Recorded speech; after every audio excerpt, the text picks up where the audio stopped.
em dic Lluc Falceto de l'Institut Ramon Berenguer IV i res, avui us parlaré d'aquest llibre que és El Senyor dels Anells, la primera part. És un llibre del gènere de la fantasia molt interessant que passa dins d'un món que s'ha inventat el seu autor, J.R.R. Tolkien, i ha fet diversos llibres sobre aquest món, però tots passen amb el mateix argument, els mateixos personatges.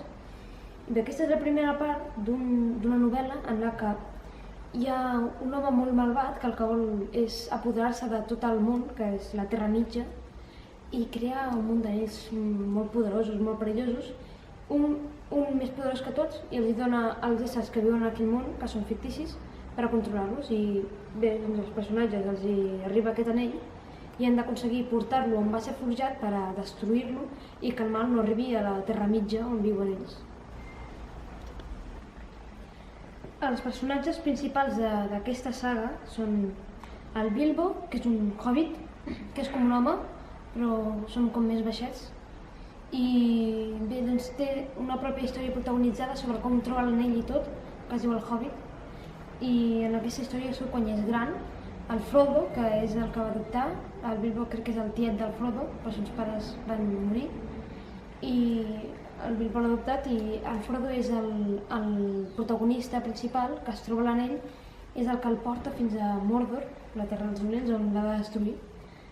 El Sam, que és un altre hobbit també, són tots hobbits, molt amable, molt lleial, que sempre ajuda el Frodo en les seves aventures i tot. El Merry i el Pippin, que són amics, molt trapelles, fan moltes bromes i tonteries i són també hobbits. Aquests són els que viuen més o menys a la zona de la comarca, que és el seu país petit.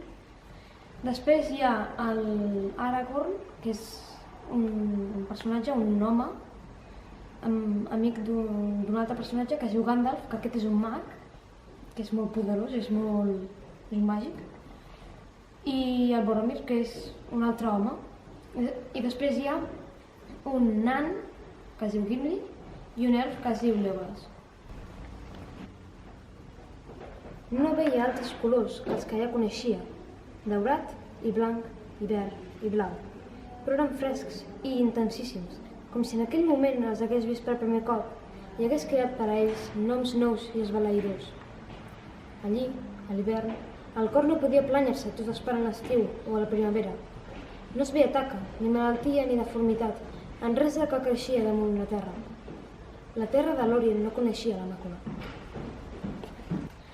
Jo recomano aquest llibre perquè me l'he llegit i és un llibre molt interessant, que està molt ben escrit, molt ben explicat, i hi ha moltes descripcions i el que hi ha dins sembla que sigui real, del bé que l'explica, de tots els detalls que li dona. Sembla que els personatges, que el món, existeixin de veritat. I fins i tot el creador ha dibuixat un mapa sobre el seu propi món interior, uns quants. Aquí es veu per poder seguir l'aventura, perquè això, que és un llibre que té molta aventura, molta acció, és molt intrigant i no pots parar de llegir-lo perquè t'enganxa. És un llibre molt bo i bé, el recomano molt, doncs per això és un llibre molt bo, té moltes parts i jo estic esperant poder llegir tota la saga.